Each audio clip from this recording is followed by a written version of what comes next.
শুভ সকাল রনিয়া। শুভ সকাল জুবের, এবং সেই সাথে শুভ সকাল আপনাদের সকলকে, যা দেশ এবং দেশের বাইরে থেকে এই মুহূর্তে যুক্ত হচ্ছেন যমুনা টেলিভিশনের প্রতিদিনের আয়োজন সকালের বাংলাদেশে। আমি রনি আছি। আসসালামু আলাইকুম, শুভ সকাল। আমি জুলহাস জুবাইর আপনাদের সাথে আছি। এরকম একটা সকালের প্রত্যাশাই নিশ্চয়ই ছিল, যখন সব ক্লান্তি, সব জড়া, সব গ্লানি আপনাদের প্রত্যেকের জীবনে যা কোনো না কোনোভাবে প্রভাব ফেলেছে, সেই প্রভাব কাটিয়ে উঠে নতুন একটা সূর্য দেখার আপনাদের সুযোগ হয়। খুব স্বাভাবিকভাবে এই প্রত্যাশা আমাদের প্রত্যেকের জীবনেই থাকে, যেন নিজের চাওয়া মতো একটি দিনের শুরু করা যায়, এবং সেই হিসাবে অন্তত বলে দেওয়া যায় একটা লম্বা সময়ের পর আমরা শান্তি এবং স্বস্তি নিয়ে বলতে পারি শুভ সকাল। অবশ্যই শুভ সকাল। এই শুভ সকালের যে তাড়না, এই শুভ সকালের যে বার্তা, এবং এই শুভ সকালটা আসলে এই সকালটা আমরা নিজেরা অর্জন করে এনেছি। এই সূর্যটাকে আসলে আমরা কালকে ছিনিয়ে এনেছি, এবং এই সূর্যটাকে আসলে গত দীর্ঘ সময় ধরে তরুণরা আসলে দেখিয়েছে। যে তরুণদেরকে আমরা বলি, হয় না, হ্যাশট্যাগ জেনারেশন, যে তরুণদেরকে আমরা বলেছি টিকটক জেনারেশন, যে তরুণদেরকে আমরা বলেছি ফেসবুকে বসে বসে স্বাধীনতা যুদ্ধ করবে, ওরা আসলে করে দেখিয়েছে আসলে। এবং সময়ের সাথে তার উপর একটা জেনারেশন যখন চেঞ্জ হয়, তাদের কমিউনিকেশন যখন চেঞ্জ হয়, তখন তাদের অ্যাপ্রোচটাও চেঞ্জ হয়।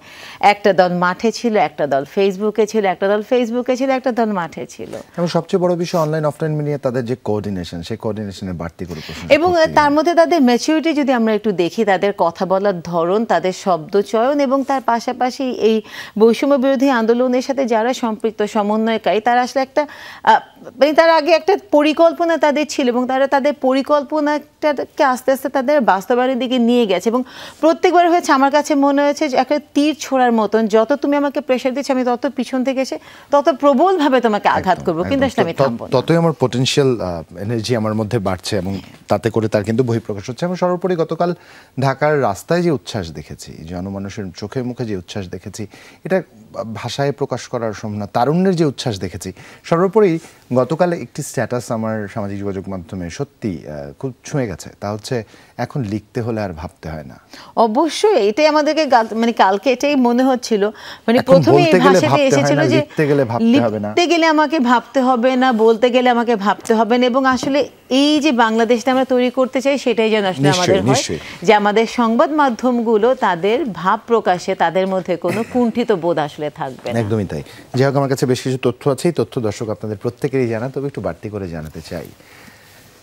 খুব স্বাভাবিকভাবেই প্রত্যাশিত কিছু শিরোনাম আপনাদের জন্য অপেক্ষা করছে। বাঙালির সব আবেগ যেন উছলে পড়ল ঢাকার রাস্তায়। পথে পথে শুধু মানুষ আর মানুষ। কারো হাতে লাল সবুজের পতাকা, কেউ বা মাথায় বেঁধেছেন লাল কাপড়। রক্তক্ষয়ী আন্দোলনে জয়ের উচ্ছ্বাস তাদের চোখে মুখে, যেন পরাধীনতার শিকল ভাঙার আনন্দ আয়োজন। ন্যায়ভিত্তিক, বৈষম্যহীন, দায়িত্বশীল নাগরিকের একটি বাংলাদেশি কামনা সবার। Akhlakus suffer report.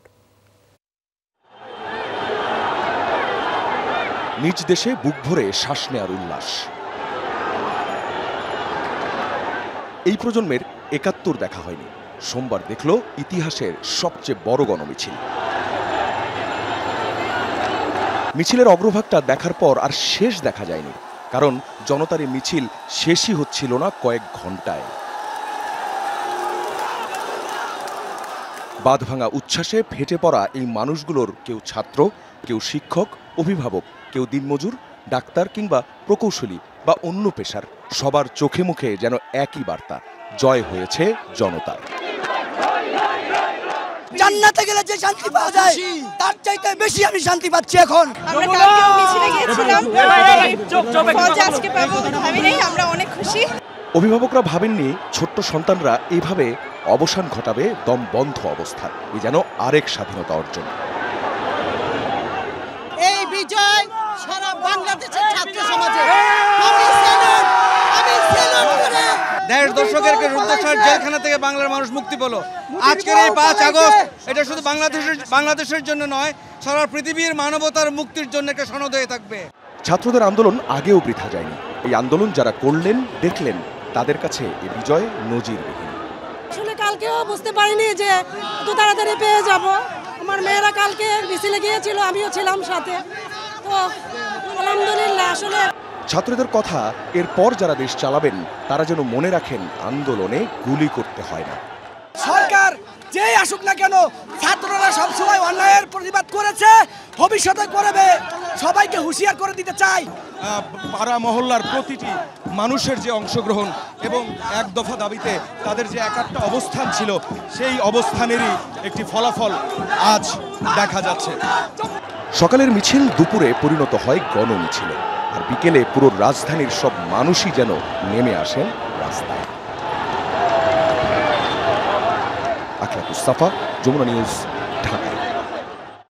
সংবিধান অনুযায়ী সংসদ বিলুপ্ত করে দ্রুত অন্তর্বর্তীকালীন সরকার গঠন করা হবে। সেই সরকারের অধীনে দ্রুত একটি নির্বাচনের ব্যবস্থা করা হবে বলে জানিয়েছেন রাষ্ট্রপতি মোহাম্মদ শাহাবুদ্দিন। সোমবার রাতেই জাতির উদ্দেশ্যে দেয়া ভাষণে একথা বলেন তিনি। এ সময় রাষ্ট্রপতি বলেন, বিএনপি চেয়ারপারসন খালেদা জিয়া সহ সকল রাজবন্দীদের মুক্তি দেয়া হবে। সহিংসতা ভুলে দেশকে এগিয়ে নিতে দলমত নির্বিশেষে সকলকে ঐক্যবদ্ধভাবে এগিয়ে যাওয়ার আহ্বান জানান রাষ্ট্রপতি।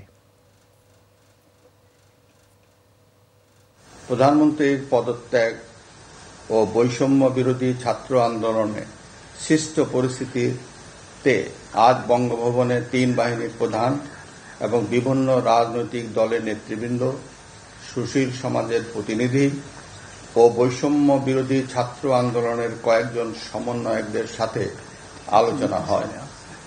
শুরুতেই সেনাপ্রধান বিরাজমান সার্বিক পরিস্থিতি ও রাজনৈতিক দলগুলোর সাথে তার আলোচনা সম্পর্কে আমাকে অবহিত করেন।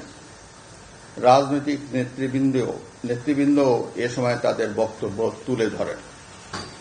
সভায় বৈষম্য বিরোধী ছাত্র আন্দোলনের নিহত শহীদদের স্মরণে শোক প্রস্তাব গৃহীত হয়।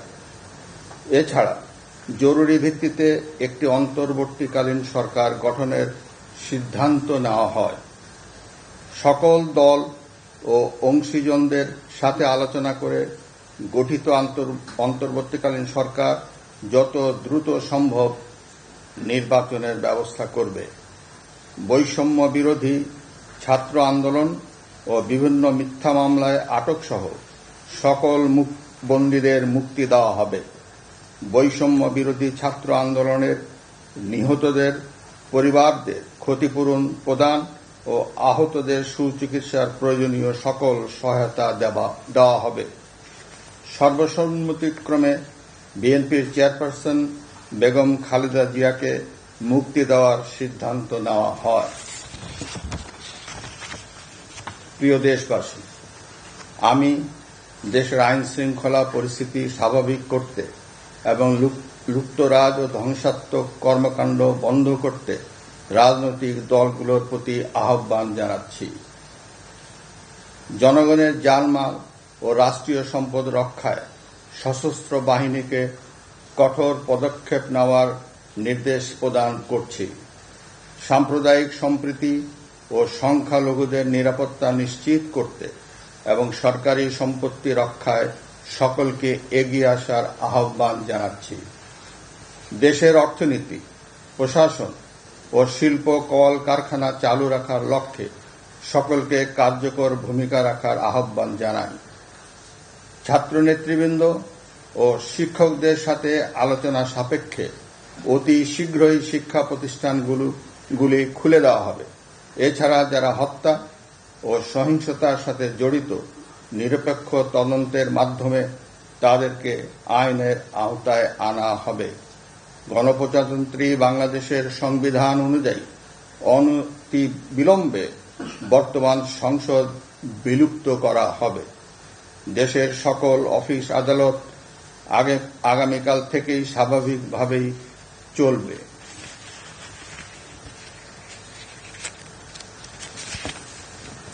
প্রিয় দেশবাসী, আসুন আমরা দেশকে বাঁচাতে একযোগে কাজ করি।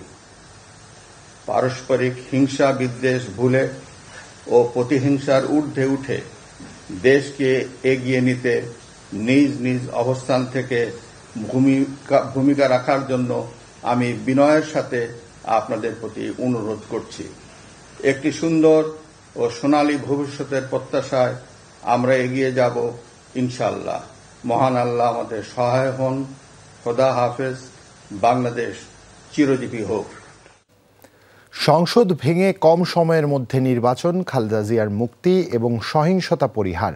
অন্তর্বর্তীকালীন সরকার নিয়ে রাষ্ট্রপতি মোহাম্মদ শাহাবুদ্দিন 3 বাহিনীর প্রধান সহ বিভিন্ন রাজনৈতিক দলের নেতাদের সাথে বৈঠকে উঠে আসে এসব আলোচনা, যাতে অংশ নেন বৈষম্য বিরোধী আন্দোলনের সমন্বয়করাও। রাশেদ নিজামের রিপোর্ট।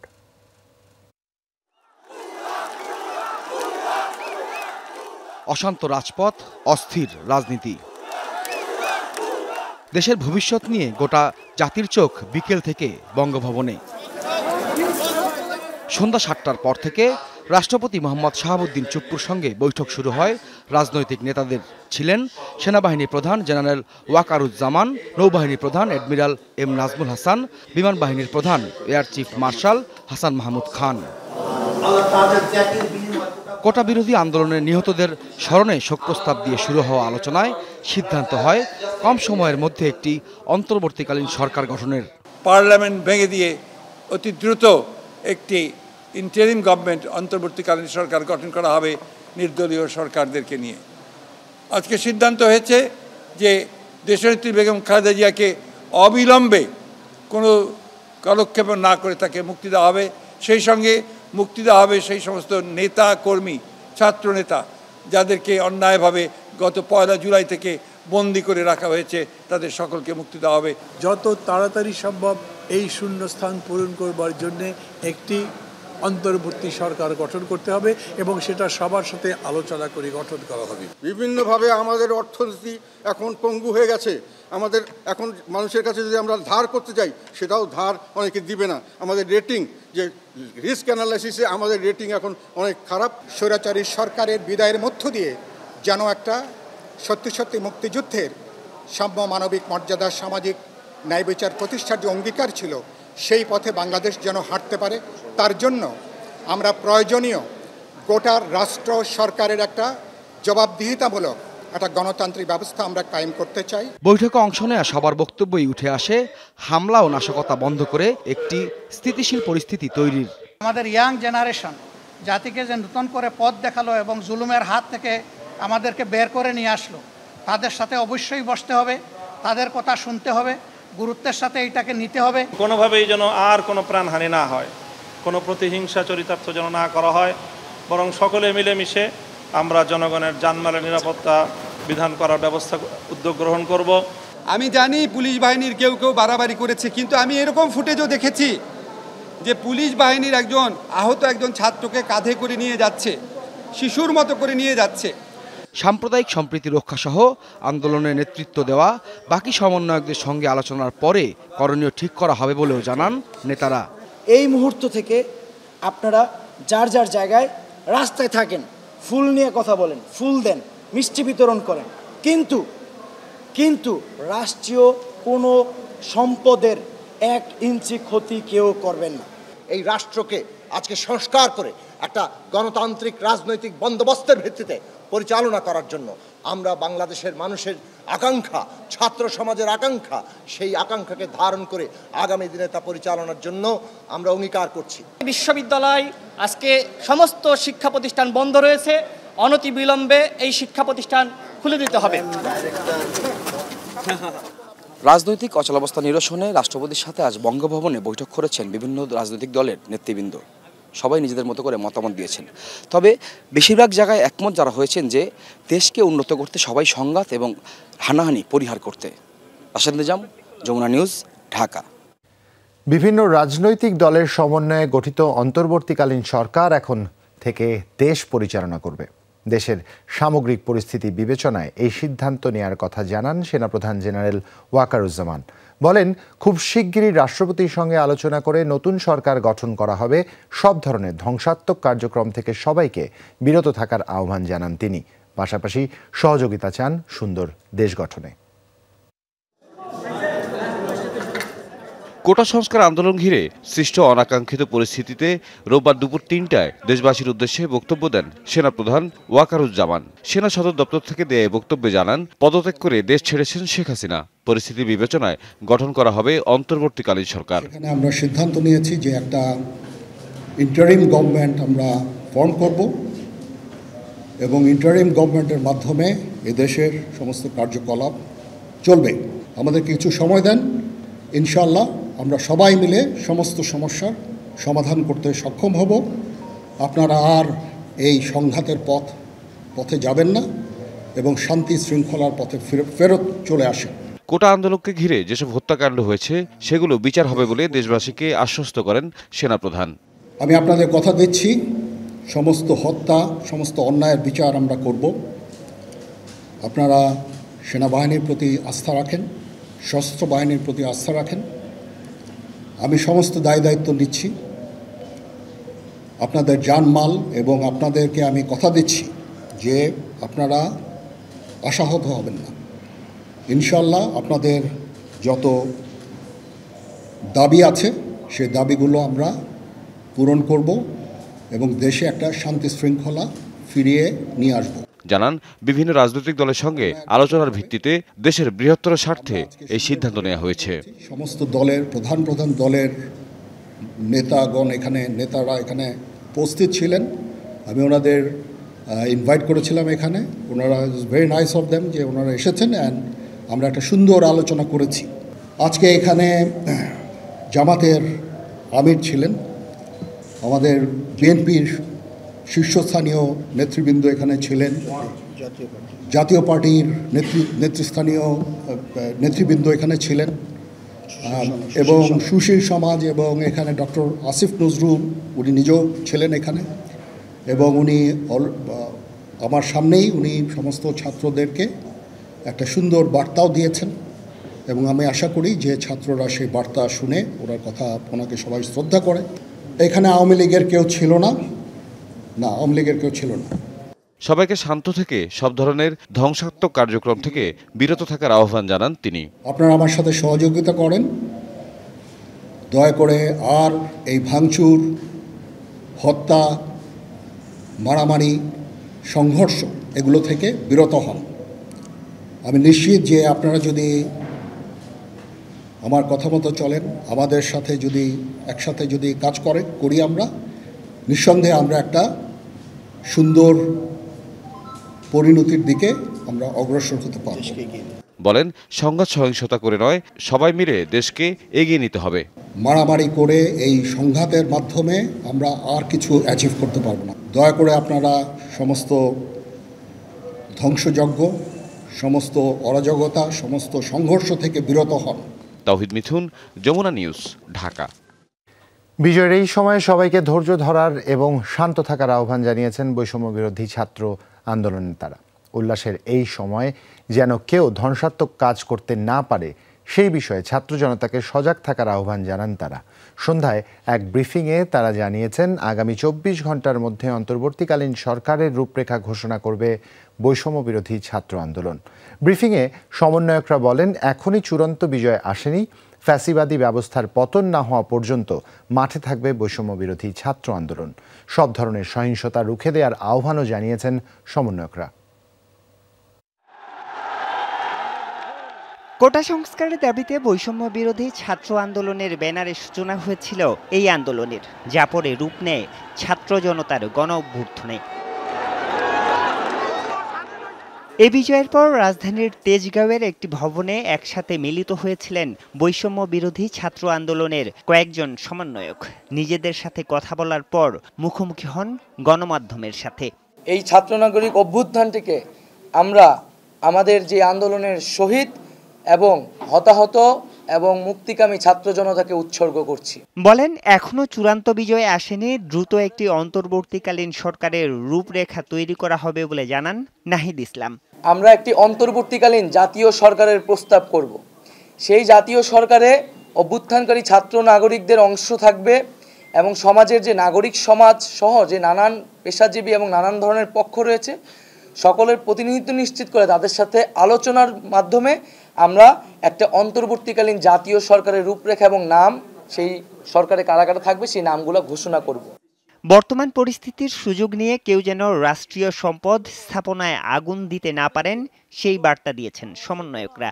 একই সাথে সংখ্যালঘু কেউ যেন হামলার শিকার না হন সেই আহ্বান রাখেন সবার প্রতি। এই দেশ আমার, এই রাষ্ট্রীয় সম্পদ আমাদের, সেক্ষেত্রে কেউ যাতে কোনো ধরনের লুটপাট, সাম্প্রদায়িক হামলা কোনো ধরনের উস্কানিতে কান না পাতে মুক্তিকামী ছাত্র জনতাকেই সতর্ক থাকতে হবে এবং দেশের সম্পদ রক্ষা করতে হবে।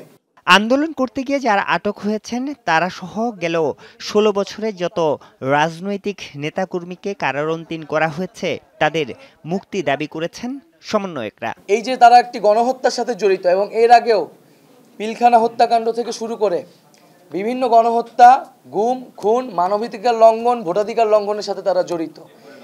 এর অবশ্যই বিচারের ব্যবস্থা করতে হবে। ফ্যাসিবাদী ব্যবস্থা থাকলে আবারও দেশে শেখ হাসিনার জন্ম নিতে পারে, আবারও যে কোনো সরকার ফ্যাসিবাদী কিংবা স্বৈরাচারী রূপ ধারণ করতে পারে।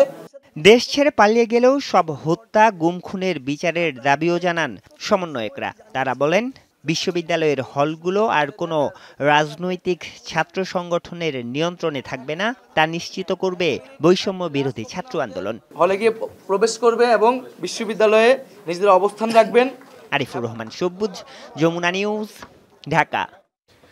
বৈষম্য বিরোধী ছাত্র আন্দোলনের এক দফা দাবির মুখে শেষ পর্যন্ত প্রধানমন্ত্রী পদ থেকে পদত্যাগ করেছেন শেখ হাসিনা, গিয়েছেন ভারতে। এর আগে ছোট বোন শেখ রেহানাও দেশ ছাড়েন।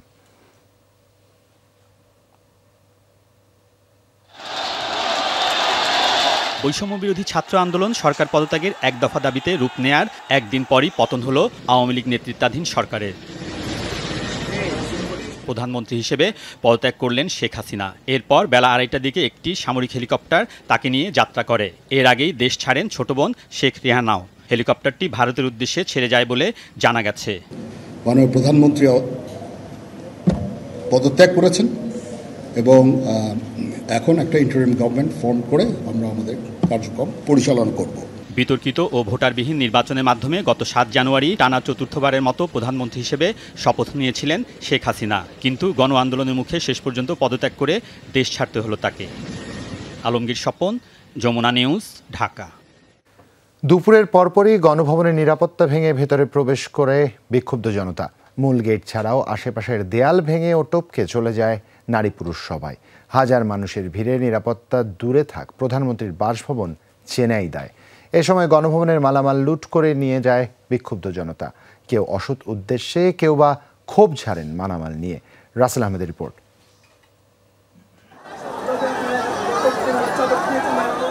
ছাত্র জনতার মিছিলের শুরু দেখা গেলেও শেষ খুঁজে পাওয়া যায়নি। এত বড় জমায়েত এর আগে দেশের ইতিহাসে বিরল। মিছিলটি তেজগাঁও আগারগাঁও হয়ে প্রধানমন্ত্রীর বাসভবন গণভবনের দিকে যায়।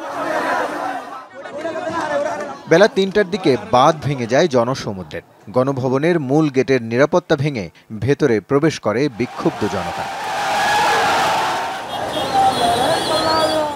ভেঙে ফেলা হয় সীমানা প্রাচীর, কেউ কেউ দেয়াল টপকে কাঁটাতার পেরিয়েও ভেতরে প্রবেশ করে।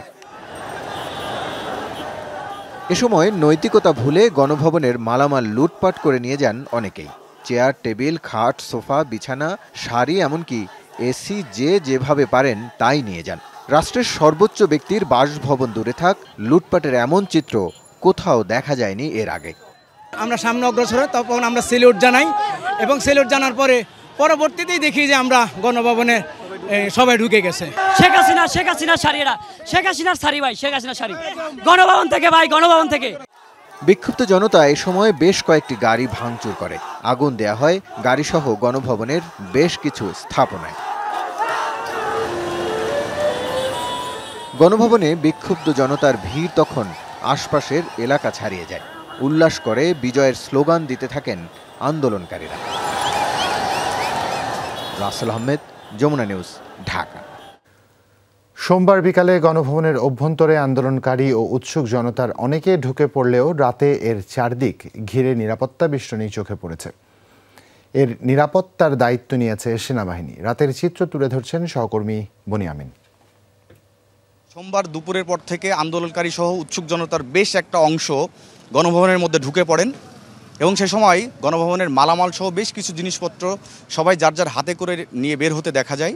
তবে রাত থেকে গণভবনের নিরাপত্তা নিয়ে নেয় সেনাবাহিনী, যেটা আমরা আমাদের পেছনেই গণভবন। এখন পর্যন্ত গণভবন নিরাপদেই আছে বলা যায় এবং গণভবনের চারপাশ বেশ অন্ধকার। সেনাবাহিনী আছেন পাহারায় এবং তারা নিরাপত্তা দিয়ে যাচ্ছেন বলে আমরা দেখতে পেয়েছি, জানতে পেরেছি। এবং আমরা এই রাতের বেলা বিভিন্ন রাজধানীর সড়কগুলোতে যেটা দেখেছি যে এই গণভবনের মালামালই অনেকে যে যার মতো করে বিভিন্নভাবে নিয়ে যাচ্ছেন, কেউ গাড়ি দিয়ে, কেউ রিক্সা দিয়ে, কেউ ভ্যান দিয়ে, নানানভাবে যে যার মতো করে নিয়ে যাচ্ছেন। তবে গণভবন এখন যেটা পরিস্থিতি বিরাজ করছে, পুরা এলাকাটা আসলে চারপাশটা থমথমে অবস্থায়। বনিয়ামিন, যমুনা নিউজ, ঢাকা। থানা ঘিরে দিনভর উত্তপ্ত ছিল বাড্ডা পরিস্থিতি।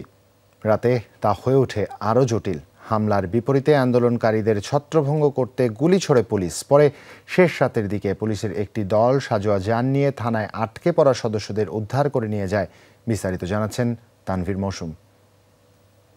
আমরা এখন রয়েছি বাড্ডা থানার ভেতরে এবং আজকে আসলে রাত থেকেই আসলে বাড্ডা থানা অনেক আলোচনা এবং অনেক আশঙ্কা এবং যদি বলি যে অনেক ধরনের আতঙ্ক ঘিরেছিল এই বাড্ডা থানাকে ঘিরে। এবং এখানে যারা এখানকার স্থানীয় যারা রয়েছেন, যারা বাড্ডা থানার এই রাস্তাটা এবং এখানে বাড্ডা থানার আশেপাশে যারা থাকেন, তারা বলেছেন যে এখানে কিন্তু আসলে প্রচুর পরিমাণে গোলাগুলি হয়েছে। সে কথাটি কিন্তু তারা বলেছেন এবং তারা বলেছেন যে এখানে আসলে যে কী পরিমাণ ক্ষয়ক্ষতি হয়েছে সেটাও তারা বলেছেন এবং সেই সাথে হতাহত, নিহত, আহতের কথাও তারা বলেছেন। এবং এখানে তাদের আসলে বেশ কিছু অভিযোগ রয়েছে। এখানকার যারা এলাকাবাসী রয়েছেন তারা বলেছেন যে পুলিশ আসলে এখানে মুহুর্মুহু গুলি চালিয়েছে এবং টিয়ার শেল তারা নিক্ষেপ করেছে, বিভিন্ন ধরনের কথা কিন্তু তারা বলেন। এবং আমরা দেখেছি যে আসলে এই যে বাড্ডা থানার অবস্থা, বাড্ডা থানার যদি বলি যে মূল সড়ক থেকে যখন ভিতরে আসতে আমরা দেখতে পাই যে আসলে পুরো এই যে ভিতরের এই গলিটি, পুরো গলিটি কিন্তু আসলে পুরোই রণক্ষেত্রতে রূপ নিয়েছিল এবং এখন যা কিছু আছে তার পুরোটাই মূলত ধ্বংসস্তূপ। এবং পুরো থানার মধ্যে আসলে আগুন লেগে গিয়েছে এবং আগুনে পুড়ে গিয়েছে।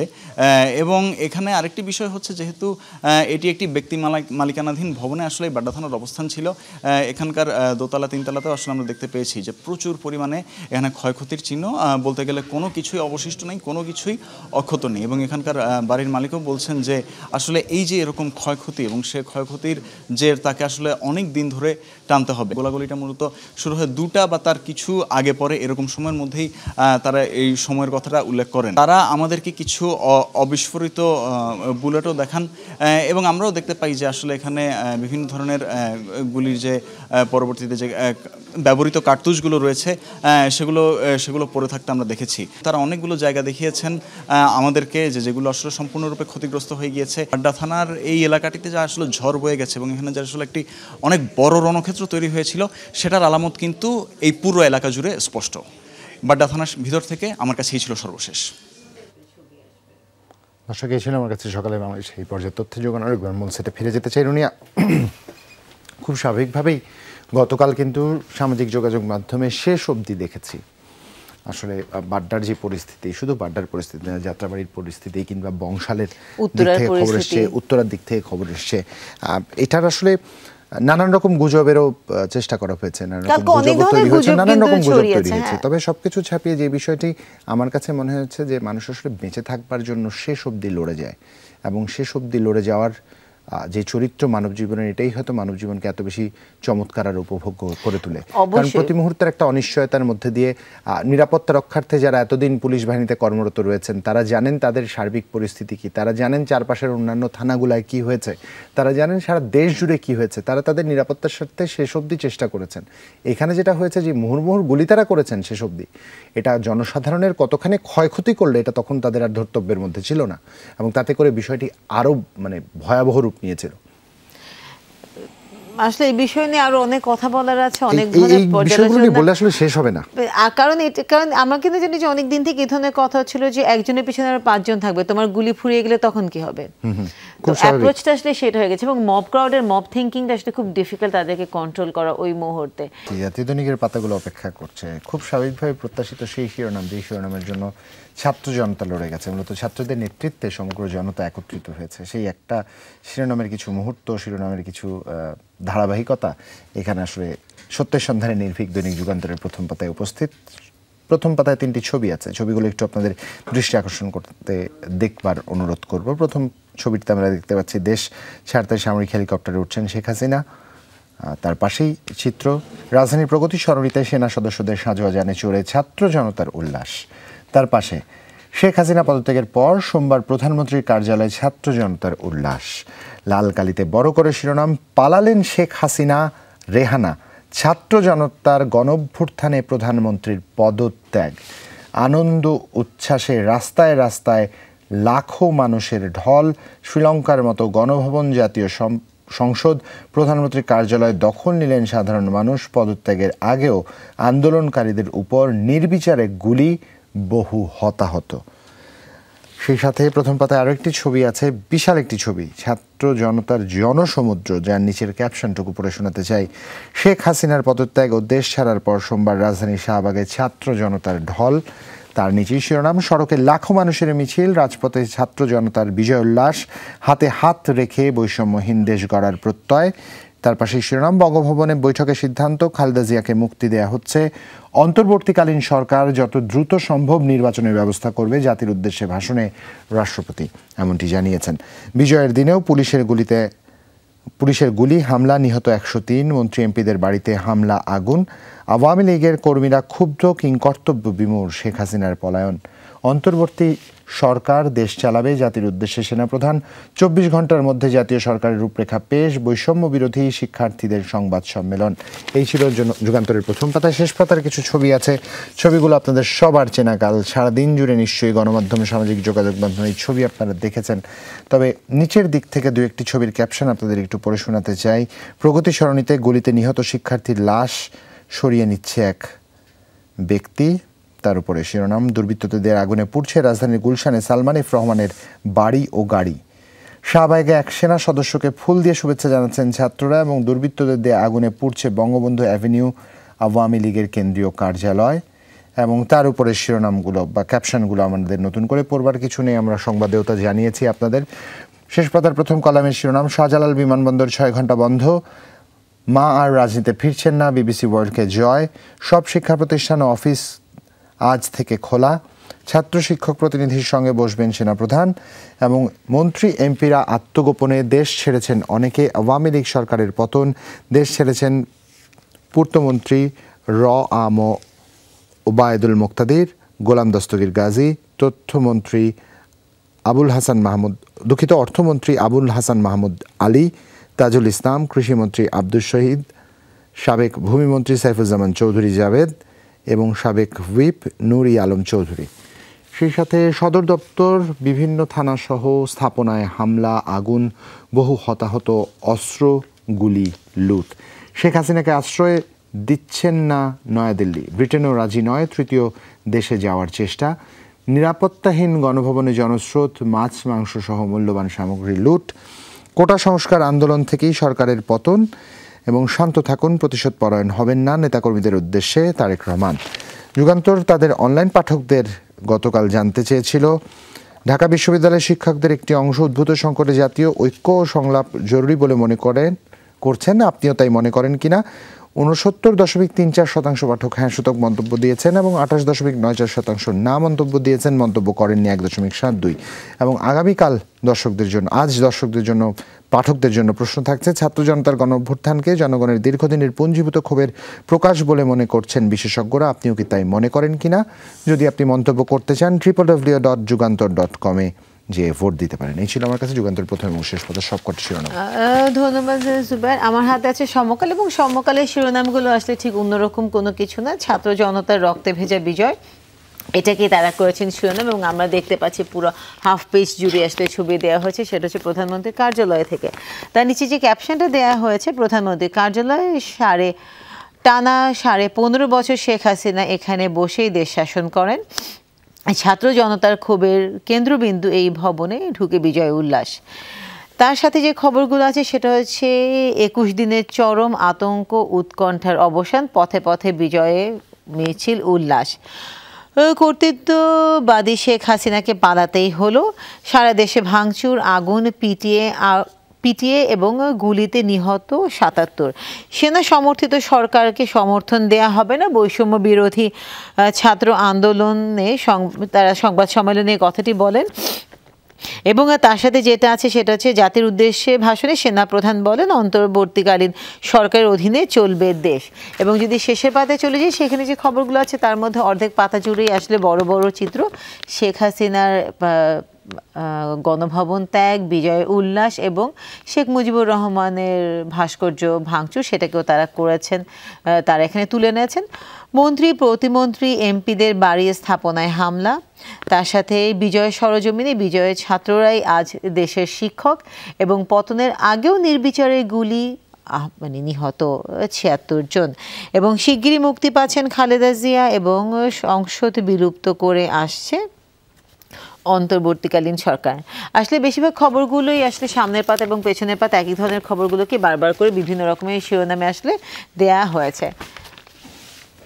ধন্যবাদ। মোটামুটি আমার কাছে জনকণ্ঠ ডেইলি স্টারের প্রত্যেকটি সংখ্যাই কিন্তু রয়েছে। ডেইলি স্টার প্রথম পাতা একটা বিশাল করে ছবি চেপেছে। আসলে ছাত্র জনতার সংসদ ভবনের বেদিতে, যেই বেদিতে অনেক দিন ধরে নিরাপত্তাজনিত কারণে উঠতে দেয়া হতো না, একটা সময় আমার শৈশবের কথা মনে পড়ে, ঠিক এই বেদিতে কিন্তু বসে সময় কাটাবার সুযোগ হয়েছে। বাবা মার সাথে আমাদের সামাজিক মেলবন্ধনের একটা চমৎকার জায়গা ছিল এই, এবং ৩২ নম্বর বাড়িটাও কিন্তু সবসময় আমাদের জন্য খোলা ছিল, সবসময়ের জন্য খোলা ছিল। তবে কালো পরিক্রমায় যেই ধারাবাহিকতা হয়েছে, যে পরিস্থিতি এসে উদ্ভূত হয়েছে, তা থেকে যেই দিকে আমরা ধাবিত হয়েছি, আসলে এর বিকল্প কি হতে পারতো আমার জানা নেই। তবে হ্যাঁ, এই মুহূর্তে ওই যে দেশের যারা এই যে গতকাল অনেকেই বলবার চেষ্টা করছিলেন বা অনেকে বলেছেন দ্বিতীয় স্বাধীনতা দিবস হিসেবে ৫ আগস্টকে আমার মনে হয় খুব স্পষ্ট করে আসলে আমাদের ছাত্র সমাজ যেটা বলেছে, আমাদের ছাত্ররা যেটা আসলে খুব স্পষ্ট করে বোঝাতে চেয়েছে এই পুরো সময়টাতে, দেশটা কারো পরিবারের না, দেশটা আমাদের সকলে, দেশটা আমাদের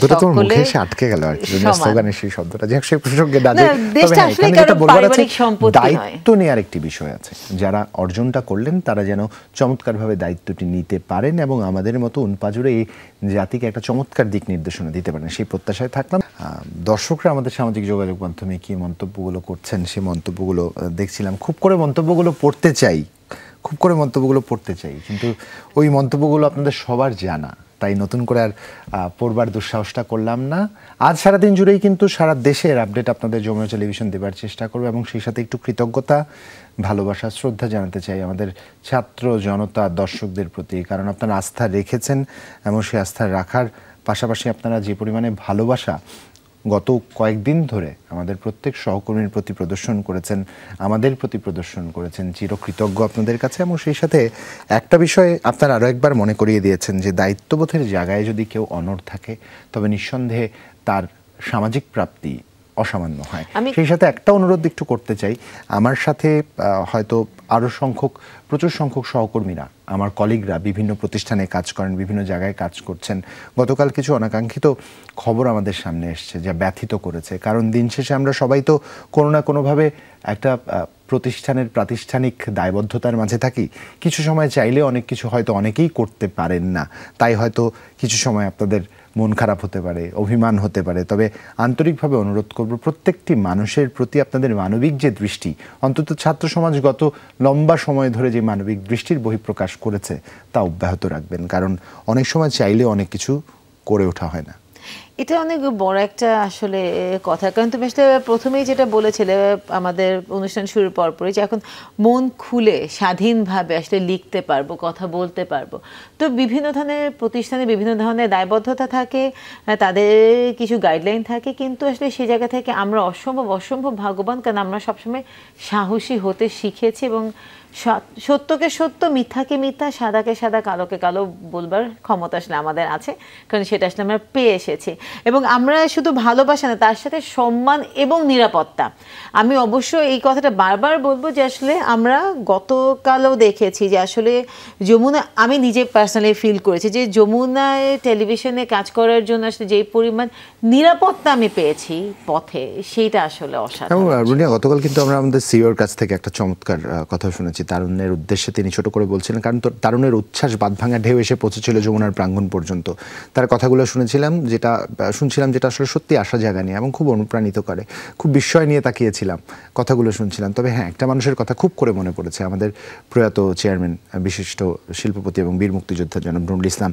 তিনি আসলে চেয়েছিলেন যমুনা টেলিভিশন যেন গণমানুষের টেলিভিশন হয়ে ওঠে, গণমানুষের কথা বলে। গতকাল কিন্তু এই বিষয়টি হয়তো চেয়ারম্যান স্যার কোথা থেকে দেখছেন, অবশ্যই দেখেছেন এবং উপলব্ধি করতে পেরেছেন। তার প্রতিষ্ঠান গণমানুষের কাতারে এসে দাঁড়াতে পেরেছে, গণমানুষের কণ্ঠস্বর হতে পেরেছে। যাই হোক, একজন চিরতরুণের কথা একটু আপনাদের মনে করতে চাই। এই পুরো শ্রাবণ জুড়ে আসলে নানান রকম চড়াই উত্তরের মধ্যে দিয়ে মানুষটার কথা অনেকটা ভুলেই যাওয়ার উপক্রম হয়েছিল। কারণ আজ যদি ঘটনা পরিক্রমা অন্যরকম হতো তাহলে হয়তো আমরা ভিন্ন একটি বিষয় নিয়ে আলোচনা করতাম। তবে আজ সবকিছু ছাপিয়ে ওঠে 22শে শ্রাবণ, বিশ্বকবি রবীন্দ্রনাথ ঠাকুরের প্রয়াণ দিবস। বাংলা সাহিত্যকে নানা বর্ণে, গন্ধে, ছন্দে, গীতিতে সাজিয়েছেন তিনি। বাঙালির জীবনের অনেকটা জুড়ে সতত বিরাজমান এই বিশেষ ব্যক্তিত্ব রবীন্দ্রনাথ ঠাকুর, যার সৃষ্টিকর্ম বাঙালির জীবনকে এক নানান রকম আলোক, রং এবং ছন্দে ভাসিয়েছে। বাংলা ভাষাকে বিশ্ব অঙ্গনে মর্যাদার আসনে বসিয়েছেন তার গীতাঞ্জলি কাব্যগ্রন্থে নোবেল প্রাপ্তির ঘটনা। সাহিত্যের সীমা ছাড়িয়ে শিক্ষা, দর্শন, পল্লী এবং কৃষি উন্নয়নের পাশাপাশি বহু বিষয়ে কৃতিত্বের স্বাক্ষর রেখেছেন তিনি। তার সাহিত্য কৃতির মধ্যে রয়েছে কবিতা, গান, ছোট গল্প, উপন্যাস, প্রবন্ধ, নাটক, গীতিনাট্য, নৃত্যনাট্য, ভ্রমণ কাহিনী এবং চিঠিপত্তর। তার দুটি গান বাংলাদেশ এবং ভারতের জাতীয় সঙ্গীতের মর্যাদা পেয়েছে। আমার সোনার বাংলা আমি তোমায় ভালোবাসি বাংলাদেশের এবং জনগণমন ভারতের জাতীয় সঙ্গীত।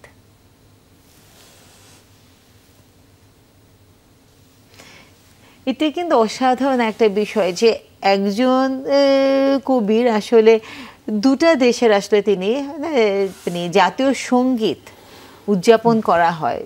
দেখো রুনিয়া, মানে একটাভাবে যদি বলি, ভারতবর্ষের কথা যদি বলি, সমগ্রভাবে উপমহাদেশ যখন এক ভূখণ্ড ছিল, এখনও একই ভূখণ্ড, শুধু ওই মানচিত্রের সীমারেখাগুলো আমাদের পার্থক্য করেছে। সংস্কৃতিগতভাবে কিন্তু এখনও নানান রকম মিল আমাদের মধ্যে রয়েছে, চর্চার ক্ষেত্রে অনেক রকম মিল রয়েছে। রবীন্দ্রনাথ ঠাকুর ভারতে যেভাবে সমাদৃত, বাংলাদেশে ঠিক একইভাবে সমাদৃত, এবং রবীন্দ্রনাথ ঠাকুরের চর্চা কিন্তু নেপালেও হয়। এবং এই যে চমৎকারভাবে বিরাজমান যে সত্তা, সেই সত্তার আজ ওই যে মন খারাপ করা 22শে শ্রাবণ, তার বিদায়ের বা প্রয়াণের দিন, এই দিনটাকে বিশেষভাবে প্রতি বছরই উদযাপনের সুযোগ করে নেবার চেষ্টা করি। তাই আজকের এই দিনে একটু ছোট্ট করে সংযোজন করতে চাই। একজন অতিথি আমাদের সাথে যুক্ত হচ্ছেন, কঙ্গন চৌধুরী। তিনি আমাদের সাথে সরাসরি যুক্ত হবেন এই মুহূর্তে। স্বাগত আপনাকে এবং শুভ সকাল।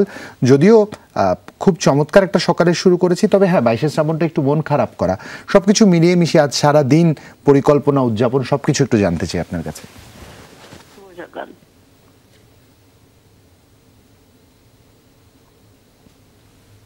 শুনতে পাচ্ছেন? জি, শুনতে পাচ্ছি। আপনার কাছ থেকে ওই যে জানতে চাইছিলাম, 22শে শ্রাবণ আর এই যে চমৎকার একটা সকালের শুরু, সবকিছু মিলিয়ে মিশিয়ে আজ সারা দিন জুড়ে আয়োজন বা উদযাপনগুলো একটু যদি জানাতেন আমাদের। হ্যাঁ, আজ সুন্দর একটা সকাল। তো কবির ৮৩তম প্রয়াণ দিবস আজ 22শে শ্রাবণ। তো এটা আমরা প্রয়াণ দিবস বলি ঠিকই, কিন্তু ওনার তো মৃত্যু নেই, উনি অমর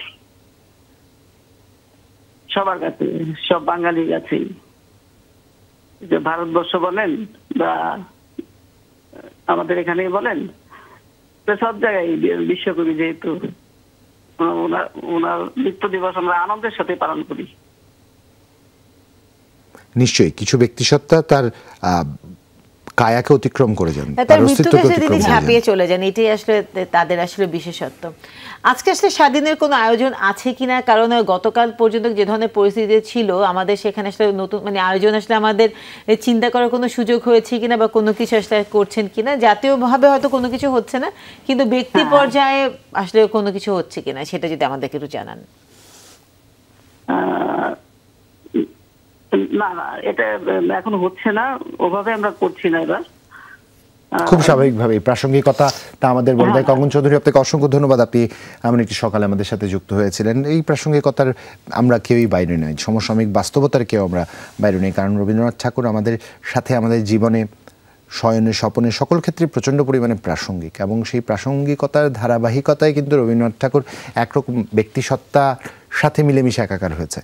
এবং রবীন্দ্রনাথ ঠাকুরকে নিয়ে যখন আমরা কথা বলি, তার প্রেম, বেদনা, বিরহ, এর বাইরেও কিন্তু আরেকটা অনেক বড় বিষয় জুড়ে আছে, কিন্তু তার ঋতু প্রকৃতি এবং তার পাশাপাশি তার দেশাত্মবোধ এবং দেশের প্রতি ভালোবাসা এবং দেশপ্রেম এবং দেশের গানগুলো। তো সেগুলো সবসময় আমাদেরকে আসলে অনুপ্রেরণা জুগিয়েছে, যোগাবে এবং ভবিষ্যৎ প্রজন্মকেও আলোড়িত করবে। নিশ্চয়ই এমন একটি সকালে তরুণদের যেখানে বিজয় হয়েছে, তারুণ্যের বিজয় হয়েছে, সেখানে এখন চিরতরুণ একজন ব্যক্তি মানুষের একটি বিশেষ দিন আজ আপনাদের সাথে শেয়ার করতে পারাও একটা বিশাল ভাগ্যের বিষয়। একটা বিশেষ মানে কি বলবো, টায়ারের কথা না বললেই না, আমাদের প্রবাসীরা যারা প্রতি মুহূর্ত দেশে না থেকে আপনারা দেশের সাথে যুক্ত ছিলেন, big salute to all of you. আপনারা যুক্তরাষ্ট্রে আছেন, যুক্তরাজ্যে আছেন, সিঙ্গাপুর আছেন, যেমন কিছুক্ষণ আগেও দেখছিলাম আমার একদম মানে আমার বেশ কিছু বন্ধু আমার সাথে, অন্তত আলভির কথা বলতেই চাই, সারা রাত জুড়ে সে সজাগ রয়েছে। এরকম অসংখ্য পারিবারিক সদস্য রয়েছেন। আমরা যদি আমাদের প্রবাসী ভাইদের কথা বলি, সেটা হচ্ছে যারা রেমিটেন্স পাঠাচ্ছে তাদের কথা বলি, আমরা যদি আমাদের স্টুডেন্টদের কথা বলি, আমাদের যারা বাইরে কাজ করছে তাদের কথা বলি, প্রত্যেকের জায়গা উচ্ছ্বাস এবং প্রত্যেকের যে উচ্ছ্বাস দেখেছি, দায়িত্ব পালন করেছে, এখন দায়িত্ব পালন করেছেন। সর্বোপরি সেই যে বিষয়টি এখন দেশ পুনর্গঠনের সময় তাদের অংশগ্রহণ অনেক বেশি জরুরি। যেমন গত কয়েকদিন ধরে সামাজিক যোগাযোগ মাধ্যমে রিভার্স ব্রেইন ড্রেইন নামে একটা হ্যাশট্যাগ রান করছে রুনিয়া, তোমার যদি চোখে পড়ে। বাংলাদেশের এত সংখ্যক মেধাবী যারা বিভিন্ন সময় নানা কারণে পাড়ি জমিয়েছে, বিশ্বের বিভিন্ন প্রান্তে অনিশ্চয়তা থেকে পাড়ি জমিয়েছে, একটা হতাশা থেকে পাড়ি জমিয়েছে, মেধার মূল্যায়ন না হওয়ার কারণে পাড়ি জমিয়েছে, তারা কিন্তু পুনরায় দেশে ফিরে আসবার অভিপ্রাস বা যেই চাওয়াটা, অভিপ্রায়টা ব্যক্ত করেছেন। এই অভিপ্রায়ের যদি বাস্তবায়ন আমরা আমাদের এগিয়ে যাওয়ার বা পুনর্গঠনে করতে পারি, তাহলে চমৎকার একটা স্বপ্নের সম্ভাবনার আমাদের এই জিনিসটাই দরকার। কারণ যদি এই বিষয়টা এভাবে না হতো, তাহলে যে হতাশাটা আসলে তরুণদেরকে গ্রাস করতো, যে অনিশ্চয়তা আমাদের ভবিষ্যৎ প্রজন্মকে গ্রাস করতো, সেটা আসলে আমরা বলে ভাষা আসলে প্রকাশ করতে পারবো না। আমাদের বৈষম্য বিরোধী আন্দোলনের সমন্বয়করা, এই যে ছাত্ররা, তারা যে আন্দোলনটা করেছে, এটা কিন্তু শুধুমাত্র তারা তাদের জন্য করেনি, তারা ভবিষ্যৎ প্রজন্মের বাংলাদেশের জন্য করেছে। এবং এই বিষয়টা যখনই বাঙালি, এটা বারবার চর্চিত হবে রুনিয়া, বারবার আলোচিত হবে, বারবার মূল্যায়িত হবে। এবং দেখো রুনিয়া, আমার মতো বা তোমার মতো যারা দুর্বল মানসিকতার মানুষ, যারা ভয় পেতে শুরু করেছিলাম, সিস্টেম যাদের ভয় দেখাতে সক্ষম হয়েছিল, তারা কিন্তু একরকম আশা ছেড়ে দিয়েছিলাম যে না, আর হচ্ছে না, আর পারছি না, আর ঘুরে দাঁড়ানোর সুযোগ নেই। যেমন এবার আমার যেটা হয়েছে, একটা সময় মনে হয়েছে না, এবার হয়তো অস্ট্রেলিয়া থেকে যখন বাংলাদেশে এসেছি প্রচুর স্বপ্ন নিয়ে এসেছি, এবার আমার মনে হচ্ছে হয়তো একটা ভুল করেছি, হয়তো আবার চলে যাওয়ার সময় হয়েছে। এবার যখন আন্দোলনটা শুরু হলো, তখন আসলে আমার কাছে একটা জিনিসই মনে হলো যে অনেক হয়েছে, চুপ করে থাকা, অনেক হয়েছে মুখ বুজে থাকা, আর সহ্য না, আর এখন তো কথা বলবো। এই যে হ্যাশট্যাগ রিভার্স ব্রেইন ড্রেইনের যে চিত্রগুলো আপনাদের এই মুহূর্তে আমরা স্ক্রিনে দেখাচ্ছি, নিশ্চয়ই প্রত্যেকটি গল্প নিয়ে একটি বিশাল প্রবন্ধ, উপন্যাস হতে পারে, একটা বিশাল অধ্যায় বাংলাদেশের সংযোজিত হতে পারে। কারণ এখানে যে তারুণ্য আছে, যে তারুণ্য সৎ, নিষ্ঠা, মেধার সাথে বাংলাদেশের প্রতিনিধিত্ব করছে বিশ্বের বিভিন্ন প্রান্তে, যেটা নানান সময় সামাজিক যোগাযোগ মাধ্যম এবং গণমাধ্যমের কল্যাণে আমাদের সামনে আসে রুনি, আজ তাদের একত্রিতভাবে একটি প্ল্যাটফর্মে আমরা দেখতে পাই। তারা যদি সত্যিকার অর্থেই বাংলাদেশে ফিরে আসেন, একটা চমৎকার মুহূর্ত কিন্তু হবে। তোমার মতো, আমার মতো যারা আসলে আশা একরকম ছেড়ে দিয়েছিলাম, যারা ভয় পেতে শুরু করেছিলাম যে আর বোধহয় বলতে পারবো না, মনে হয় যে আসলে আমাদের এবং এই প্রজন্মের মধ্যে তফাৎটা কি? সাহসে। এই সাহসিকতা, তাদের মানুষকে সম্মান দেয় তার কাজ বুঝে, তার বয়স বুঝে নয়। এই বিষয়টা যখন আসলে আপনি উপলব্ধি করতে পারবেন, যখন আপনি আপনার সন্তানের দিকে তাকিয়ে দেখবেন, সে আপনাকে বারবার প্রশ্ন করে আমাকে কেন বড়দেরকে শুধুমাত্র সম্মান করতে হবে যদি সে ভুল হয়ে থাকে, এই জিনিসটা যখন আপনি বুঝতে পারবেন, তখন আপনি বুঝতে পারবেন আসলে তারা, তরুণরা কি চায়, তাদের প্রাণের স্পন্দনটা আসলে কোথায়। একটা জিনিসের জন্য খুব করে অপেক্ষা করছিলাম, অনেক দিন জুড়ে একটা চমৎকার মুহূর্তের অপেক্ষা করছিলাম। শেষ প্রান্তে দাঁড়িয়ে আছি, খুব বেশি সময় বোধ হয় নেই, আমি প্রোডাকশন টিমের কাছে জানতে চাচ্ছি, শেষ প্রান্তে এই কাজটা করবার জন্য অপেক্ষা করছিলাম। বিগ স্যালুট টু বাংলাদেশের তারুণ্য অ্যান্ড এভরিওয়ান যারা বাংলাদেশের প্রতিনিধিত্ব করছেন, দেশের বাইরে সবখানে। ভালো থাকবেন সবাই, আপনারাই বাংলাদেশ, আপনাদের শুভ সকাল।